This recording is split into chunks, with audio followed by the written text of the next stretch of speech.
What's up, nature freaks? What's going on, guys? Dave and Jeremy back again for another Saturday slap in the face. That's right. And today, this episode is all about the amazing, the enormous, the giant African bullfrog, also known as the Pixie frog. Brrr. Ribbit. Nature in your face! Alright, guys, so last time we highlighted these frogs in an episode, it was a feeding episode. This is not a feeding episode. We are going to talk more about the care of this frog and whether or not it makes a good pet for the everyday person. Yeah, if you see my shirt, Green Day, it's because it's all about the Green Day. Hey, I wore a blue shirt. Why didn't you tell me that was the theme? Yeah, I just thought you assumed. I don't know. So yeah, we have the African bullfrog, the South African giant right here. The third biggest frog in the world. The second biggest frog is actually a toad, the marine toad, Yeah. but all toads are frogs, and everybody knows that. If you argue with this, we will show up to your house and kick you in the teeth. Alright, so guys, if you're wondering why the frog that I'm holding is much smaller, it is not because it is not the same species or it is even younger. This happens to be a female. It's very unusual for males to be larger than females in amphibians, but in the African bullfrog, that is exactly the case. And there's a good reason that we're not putting the smaller frog in front of the bigger frog. These things have a voracious appetite. They have teeth, one of the few frogs that have teeth. And if I put this thing in front of there and he started moving, he would swallow this thing with little trouble. Yeah, and obviously, usually frogs are thought about eating insects. They will eat bugs and insects, but they quickly move up. If they can fit it in their mouth, I'm talking about the things they can eat. This is insane. This one could eat a 3-foot snake, no problem. Even venomous snakes. There was an African bullfrog in the Brooklyn Zoo. I know what you're going to say. And yeah, they had baby cobras. They put them in there like, oh look, cobras and the African bullfrog. It's Africa. Yeah, but it ate 17 Yeah, the cobras. Wrinkles cobras. Yeah. Amazing. So, Snuck over there. yeah, good for the frog, bad for the cobra, I guess. For the baby cobras anyway. That's right. Yeah, so these frogs are not very old. Within a year, all right, they can easily get to that size, if not bigger, like for real bigger. And then in the next 2 years, they're pretty much fully grown. Yep. And they can live 30, 40 years, which is awesome. That's longer than like a cat typically lives. So it's a commitment. But the downside of that is most people would purchase a frog is not going to want it for 40 years. So that's something you should consider. Imagine that though. If you are like 15 Yeah. and You're you buy 15. a baby, like yeah, that's awesome. Oh, wait a minute. Cool. He just took a massive dump on the table, which is weird Oh my because he goes to shows Yeah, he's never and done he that. never poops. But this is a weird environment, forcing him to sit on the table with another frog. Look at that beast. All right, here's what we're going to do. All right. Wait, big frog equals big dump. Yeah, that's like a toddler dump. Yeah, we're gonna cut and clean this and be right back. And just like that, the maid showed up. Doo-doo's gone. Yeah, apparently that guy's a little camera shy. All right, so let's get right into it. Does the African bullfrog make a good pet for the average pet owner? Now, I would say no. Just generally speaking, no. For several different reasons. First of all, these things get massive. They get huge. They can get up to 3 pounds. The males get bigger. Now, it's difficult to sex them if you get a baby. So if you're thinking, I'll just get a female and it'll be smaller, it's kind of a 50-50 shot that you're going to get a female. Another thing is that they're one of the few frogs that you don't want to get bit by. Yeah. I mean, these frogs have 3 huge teeth in the front of their jaw, and they can cause extremely painful bites. And if you're planning on handling the frog, that's not a good thing, especially for little kids. Yeah, speaking of getting bit, it does not matter how trained the frog is. In this situation, I don't have too much worry that the frog would bite, but in its enclosure, I mean, just almost like a snake, they have a feed reaction. They get used to the enclosure being open. If you put your head, they were like, froggy, thing's gonna, and they can launch 2-foot jump, mouth open. They are insane. Which if you watch the feeding video, you'll see how crazy they are. But they can surprise you with how agile this chunky can be.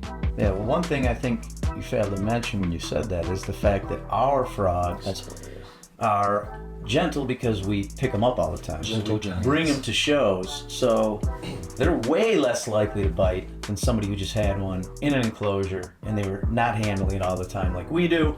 you have a much better chance of getting bit, much better chance of the frog being aggressive. That's 100%. And I don't want to discredit the females, because you were saying you don't know if you're going to get a male or female, and it really shouldn't matter. Obviously, if you're like, hey, I really want that massive male, you know, then you might be a little disappointed. But the females are cool, and they do get bigger than this female over here. Not a lot bigger, but a little bit bigger, and they're still big frogs. Yeah, we're comparing the female to the giant male. To the average frog, even this female is very large. You've probably never caught a frog this big in your yard.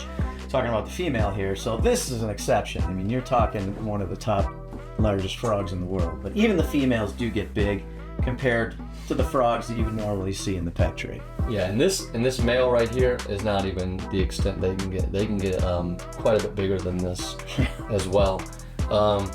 But positive side, so Dave saying no, I'm playing devil's advocate over here. The pros about this is normally amphibians, terrible first-time pets because they're very sensitive to drying out, dirty water or environment. The bullfrog is a very tough frog. So I'm not saying get it if you suck at taking care of animals, and maybe it won't die. Right. But I'm just saying they're forgiving. Let's just say you forgot to spray them down for a few days and their soil does dry out. Well, that's normal because in Africa they go through a dry season for months underground in a skin cocoon. Yeah, look at right here. You could kind of see that. Shedding. Yeah, you could see this skin cocoon right here. And that's just a barrier. It's a water barrier so that they don't lose that moisture and dry out in the wild. It's like going into a baggie and then just sleeping. The other positives is obviously they're impressive.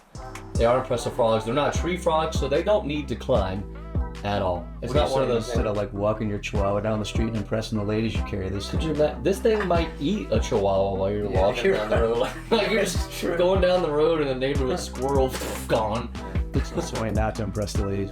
They also, a lot of people don't realize this, and I didn't even realize this until recently. Some kids pointed this out to me, but the frogs actually have a level 2 gat.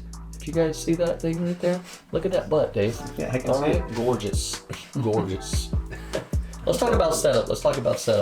All right, setup. Now, again, big frog, but, I mean, it's not a big animal compared to, let's say you had a big dog or a big monitor lizard or whatever pet. So you really don't need a massive... A whole room for my food. Yeah. If you really want to get creative, you can just kind of build your own little area where set up rocks and put soil in there and put a big area of water. So there's a lot of different creative ways you can set up their enclosures. Yeah, for sure. And like he was saying, there needs to be land and there needs to be water because they do like to get in that soil and they use their back legs. They get in there, they burrow. They won't disappear on you like a Pac-Man frog. Like you'll always be able to see the frog, and they move back and forth to the water all the time. But they love being in the water, and typically mine will poop in the water. So you got to keep the water either filtered or in a tub that you can just change out. Yeah. And that's how we do it. So you can, I've seen people have like full aquariums going where there's a little, submersible filter in there.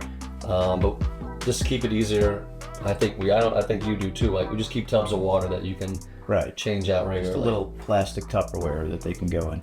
Also, you don't really need to decorate the frog's enclosure very much. Now, some people, just for aesthetics, they like the look of plants and they have little trickling waterfalls. You could set it up any way you want, but to really be simple, all you need is that water and that land and you're good. Maybe a hide for it. You can have a little cave for them to go in, but with the burrowing, you probably don't even need anything like that. As far as diet goes, with any other animal, variety is the spice of life, and it doesn't have to be alive. The only time I feed live to these frogs would be like insects. Yeah, when they're smaller too, especially. And but as far as like mice, rats, birds, so mine specifically at this size, I feed it pheasant chicks, mice, rats, and sometimes just pieces of chicken. And also fish, like small fish, 3 to 4 inches. I mean, he could do bigger than that, but fish as well. Yeah, for mine, because it's a lot smaller, it would be, rat pups, of course, thawed, frozen. I don't feed anything live. Also, I give them a lot of super worms. They love them. That guy's obviously going to eat larger Fredos because of how big it is. This guy a little bit smaller. So this is a little bit less expensive to take care of as well, because some of those bigger things that you feed them can be fairly pricey. Yeah, for sure. And so, like you were saying, simplistic to get to set up anyway. Feeding, they eat a variety of foods, and it's good to give them a variety, not just mice and rats, because that can be a little fatty. That's why I like the birds. They love the birds and the fish. That's a great supplement for them. And also, to buy, let's just say you're like, I just want a big truck, I don't care. These things are running between, we'll go low 500, which I don't even know that you could get one like that, 800. to 800 high. Yeah, which is insane, okay? So best bet is to start with a baby. And I happen to have a baby over here. So prepare yourselves, because when you see the comparison, Yeah. you might melt. All right, can you watch Yeah, I'll Big watch Chungus for like 2 Fatty seconds? there. Why is he so active? I don't know. He's got a lot of spunk in him today. Let me get this thing out. Yeah, it looks like he ate a lot of spunk. Now we have to be incredibly careful, because if I let this baby go in front of this guy, it's probably He's gone. game over. All right?